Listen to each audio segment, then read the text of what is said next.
하나님의 지혜로 심리하는 솔로몬, 하나님의 지혜로 심리하고 아주 명판결을 내린 솔로몬에 대해서 오늘은 생각하면서 우리도 이런 심리를 통해 판결할 수 있는 그런 하나님의 지혜가 있는 사람이 되어야 되겠다 하는 그런 도전을 우리 얻을 수 있으면 참 좋겠습니다. 지금 솔로몬 왕 초기에, 그러니까 왕이 된 초기에 사건이 하나 지금 왕 앞에까지 올라온 거예요. 원래는 웬만한 사건들은 다 그 지방 재판관이 다 판결을 하도록 되어 있습니다. 그런데 지방 재판관이 이걸 해결하지 못한 거예요. 그러니까 왕 앞에까지 올라온 거죠. 그러니까 저 지방 법원에서 해결해야 될 걸 해결 못하면 또 대법원까지 가져오잖아요. 그런 것처럼 지금 왕 앞에 이 문제가 왔는데 우리는 이게 너무 잘하는 내용이니까 쉽게 이렇게 넘기기 쉬운데 사실은 이건 아주 심각한 문제예요. 이건 참 대단히 어려운 문제입니다. 그리고 솔로몬 왕에게도 이게 아주 심각한 시험거리예요. 왜냐하면 이스라엘 백성들 그 마음속에는 왕은 자기들을 다스리는 왕에게는 하나님의 지혜가 있다라고 믿어요. 그래서 왕이 그걸 제대로 잘 판결해 주면 백성들이 믿고 따라요. 그렇지만 왕이 이런 문제에 대해서 백성들에게 어떤 신뢰를 얻지 못하면 그러면 왕 별로 그렇게 생각할 수밖에 없어요. 근데 솔로몬 이전에 사울이나 다윗 왕은 무엇으로 백성들에게 신임을 얻었어요? 전쟁에 능한 왕이에요. 그죠? 전쟁에 능한 왕. 그러니까 힘으로 백성들에게 신뢰를 얻었고 지금은 평화시대니까 어떤 그 힘으로 백성들에게 인정받기보다는 이런 살아가는데 필요한 문제들을 잘 풀어주는 우리나라에도 대통령 이렇게 슬로건을 가지고 나오는 것 가운데 빠지지 않는 게 뭐예요? 어떤 걸 이렇게 어필합니까? 경제 대통령이다.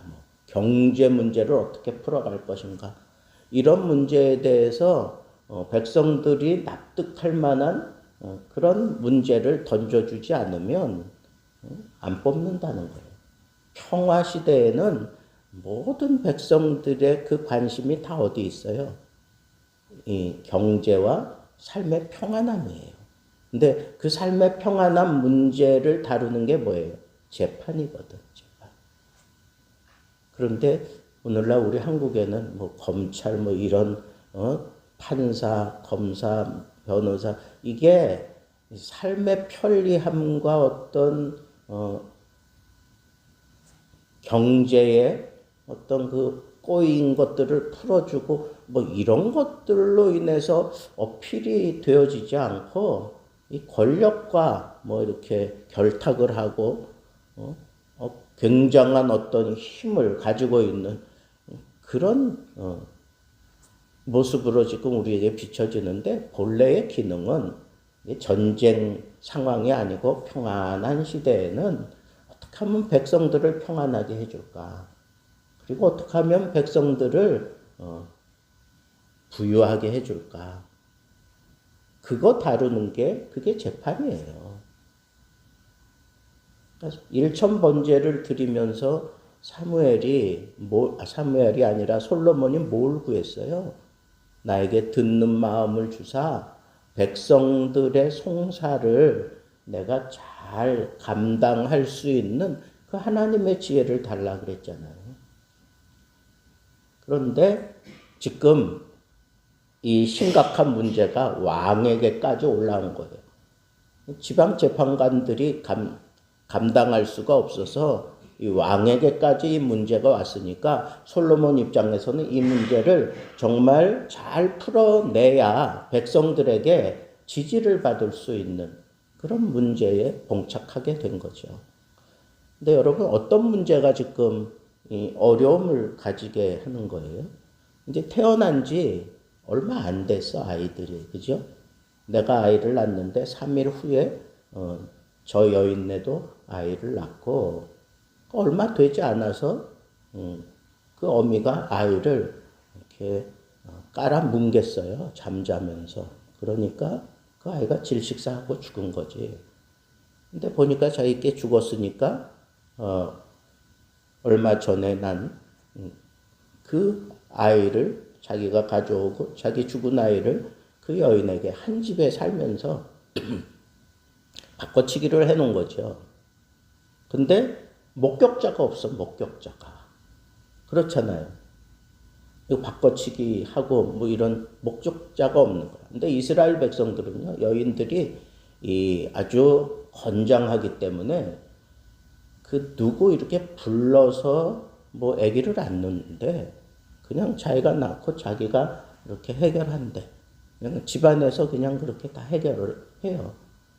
그러니까 누가 지금 이 아이 때문에 붙어 있는 사람이 없는 거예요. 그런 상황에서 이런 사단이 일어난 거죠. 목격자가 없어. 자, 그 다음에 이 아이가 태어난 지 얼마 안 됐으면요, 그놈이 그놈 같아. 둘 다 이게 사내 아이니까 이게 그놈이 그놈 같을 거예요. 뭐 어떤 아이는 특별하게 막 그냥 까만 머리가 그냥 덥석해가지고 나오는 그런 경우도 있지만 대다수의 아이들은 또 그렇지 않잖아요. 그러니까 이 구별도 안 되는 상황. 그 다음에 누가 누구 아이라고 분명하게 지금 뭐 얘기도 못하는 상황. 그 다음에 목격자도 없어. 그 다음에 이게 생사 문제이기 때문에 이걸 쉽게 판결할 수가 없어요.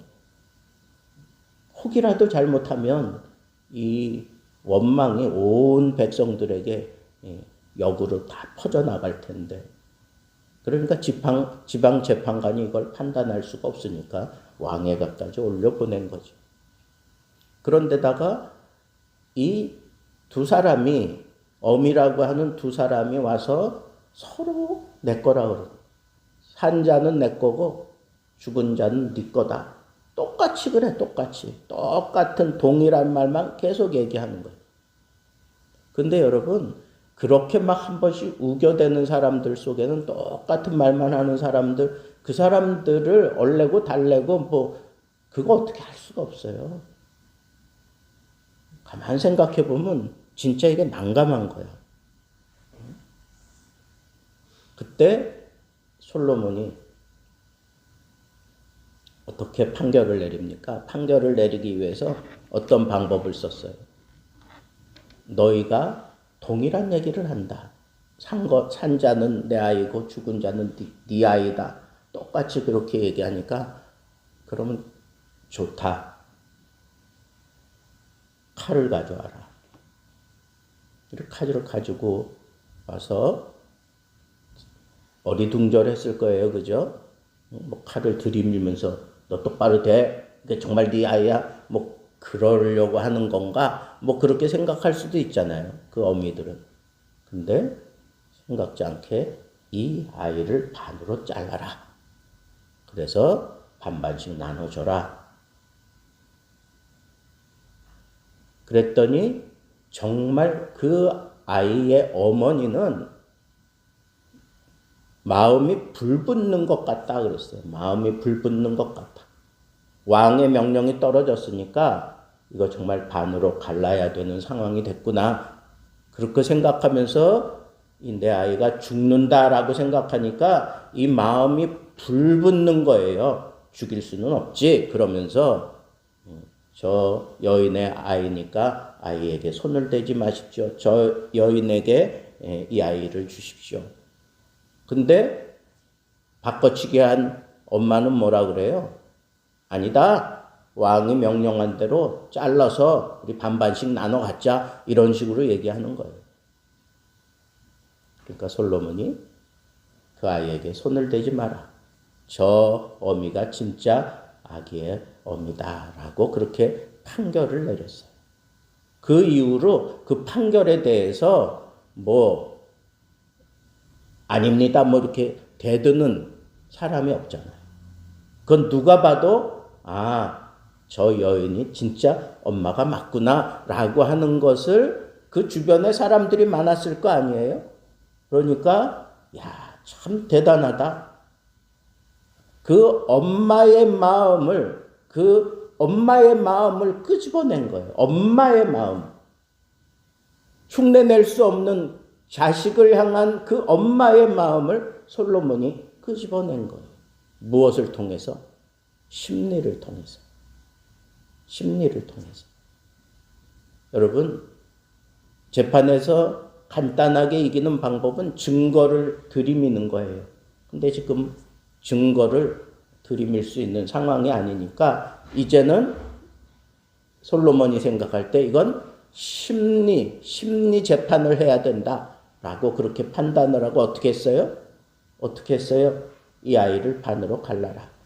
그러면서 어머니의 마음을 끄집어내는 순간 그 아이를 향한 불붙는 마음을 보고 솔로몬이 이 사람이 진짜 어머니다라고 그렇게 판결을 내렸어요. 근데 이 판결에 대해서 누구 한 사람도 토를 다는 사람이 없어요. 토를 다는 사람이 없어요.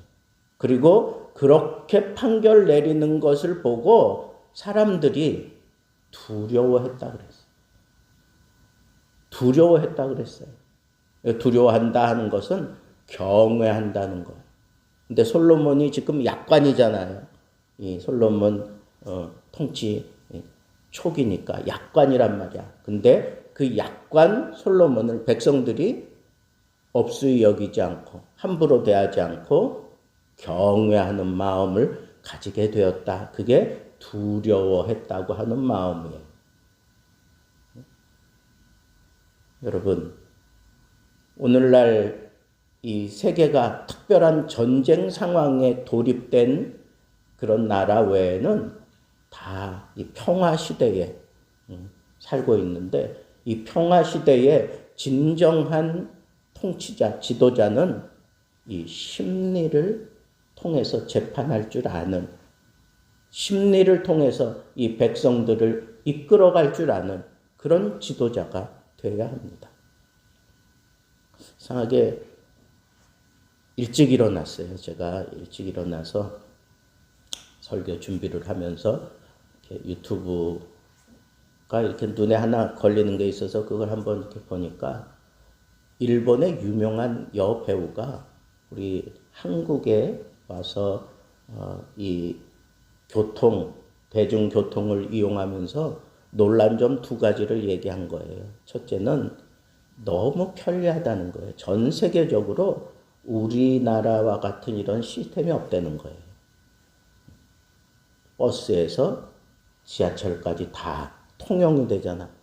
하나만 가지면 30분 아니면 다 그게 통용이 되잖아요. 그런데다가 너무 단순하다는 거예요. 일본은 그 열차에서 열차 갈아타는 것도 아주 난해하고 복잡해. 그래서 자국민들도 이거 교통 제대로 옮겨 타고 그러는 게 힘들 정도인데 우리나라는 그런 게 없다는 거예요. 너무 편리하다는 거야. 세계적으로 앞서가는 나라가 분명하다는 거야.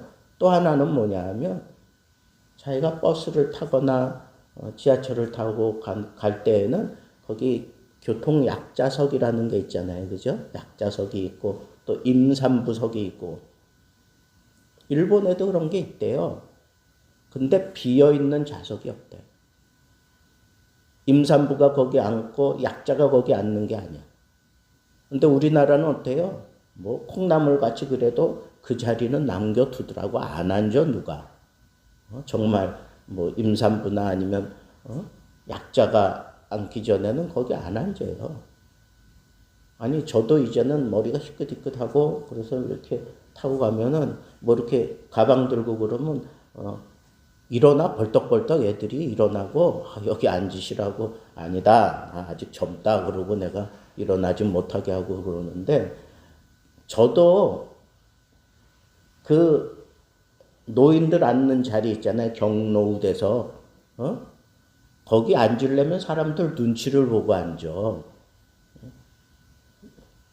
그러니까 나도 나이 꽤 먹었는데 거기 앉을 수도 있어요. 근데 나도 이렇게 눈치를 보고 정말 막 피곤하고 그럴 때 거기 앉는데 그러면서도 이렇게 눈치를 봐요. 그러니까 우리나라 사람들은 기본적으로 좀 그런 게 있는데 일본은 안 그렇다는 거예요. 그래서 우리가 한국의 이런 문화를 좀 배워야 되겠다. 그리고 나이 드신 분에게는 젊은이들이 일어나서 양보하고 이러는 모습들이 너무너무 자기가 충격을 받았다 그러면서 이렇게 자기 SNS 그 계정에다 올렸더니 이게 일본 사람들이 와가지고 한국이 그럴 리가 있느냐 뭐로부터 시작해가지고 뭐 한국 예찬론자냐 너 그렇게 좋으면 한국 가서 살아라 뭐 그러면서 아주 그냥 디스가 들어온 거예요. 그래서 그거 그냥 다시 내리고 그러면서도 나는 또 한국 여행 가고 싶다 뭐 그러면서 또 그런 거 써놓고 그리고 이 서울에 뭐 집을 하나 장만했다는 등 뭐 이제 그런 식으로 얘기가 계속 올라오는 거예요. 여러분 이제 우리가 사는 시대에는 이 문화를 모르면 지도자가 될 수 없어요. 문화를 모르고서는 지도자가 될 수 없어. 그리고 문화를 선도해 갈 수 있는 그런 자리에 서지 않으면 지도자가 될 수 없어요. 기독교인들이 조선시대에 이 문화를 바꿔놓은 거예요. 우리 조선의 이 암울한 문화를 바꿔놓으면서 기독교가 인정을 받고 그렇게 뿌리 내릴 수 있었고 순식간에 뭐 폭발적으로 기독교가 한국 땅을 뒤덮었잖아요. 근데 지금은 이제는 자꾸 밀리는 거예요.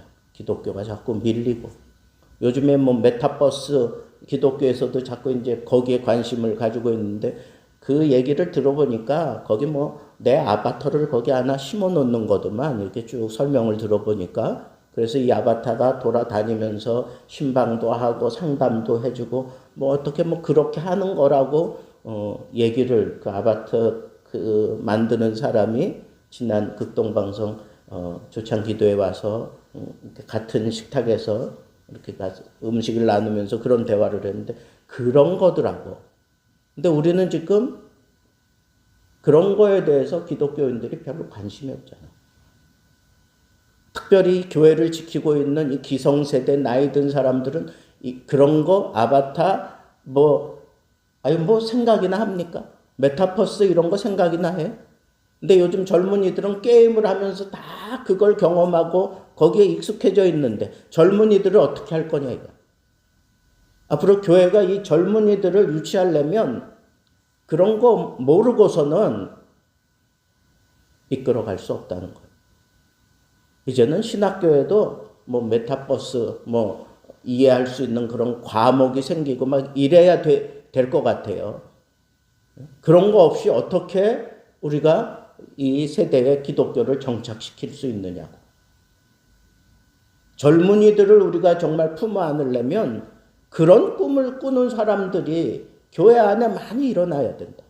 그림을 그려도 뭔가 이 젊은이들에게 공감을 줄 수 있고 그 그림 내용이 너무 좋아서 드라마가 되고 그 그림 내용이 너무 좋아서 그런 아바타로 뭐 쓰고 막 이제 뭔가 꿈을 이제는 우리가 이런 문화 속으로 파고 들어가서 이 세대의 젊은이들의 심리를 내가 뒤집어 엎고 놓고 끌어당길 수 있는 그런 지도자가 되지 않으면 우리는 뒤처져질 수밖에 없다는 거예요.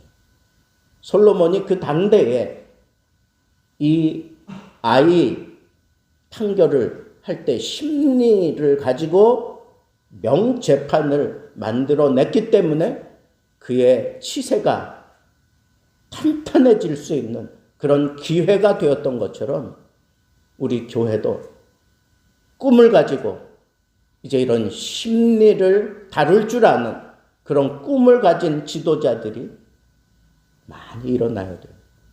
그래서 젊은이들에게 정말 파고 들어가서 걔들하고 배틀그라운드 그런 거 있어? 그런 거 해도 지지 않고 그냥 단순하게 게임이 아니라 걔네들을 이해하고 걔네들을 성경으로 끌어들일 수 있고 하나님 앞으로 끌어들일 수 있는 그런 사람은 실력이 있는 사람이고 그런 걸 이해하고 그런 걸 통해서 앞서가는 사람 아니고는 안 된다는 거예요. 그러니까 앞으로 우리 예수 등대 교회가 우리 다음 주부터 이제 적극적으로 제목을 가지고 기도할 때 이런 내용들을 구체적으로 우리가 올려놓고 다 같이 기도하는 거예요. 집중해서 기도하는 거예요. 그래서 우리 교회가 이 세대에 맞는 심리를 다루어 갈 수 있는 그런 지도적인 그런 교회가 되고 그런 지도자들을 많이 만들어내는 교회가 되고 그래서 이 세대의 젊은이들을 그리스도 앞으로 이끌어갈 수 있는 우리 교회가 되어야 합니다. 이러려면 솔로몬이 일천번제를 하나님 앞에 드리면서 하나님 앞에 하나님 마음에 꼭 드는 거 한 가지 구해서 그의 치세가 탄탄해질 수 있었잖아요. 우리도 듣는 마음을 주십시오. 하나님 나에게 듣는 마음을 주십시오. 그래서 모든 사람들의 그 심리를 다루며 명재판을 내릴 수 있는 그런 하나님의 사람으로 그런 앞서가는 통치자로 리더로 이 사회 속에 영향 끼칠 수 있는 제가 되겠습니다 하는 그런 기도로 이 아침을 열어갈 수 있는 복된 날 되기를 주님의 이름으로 축복합니다. 기도하겠습니다. 설나경 집사님 예물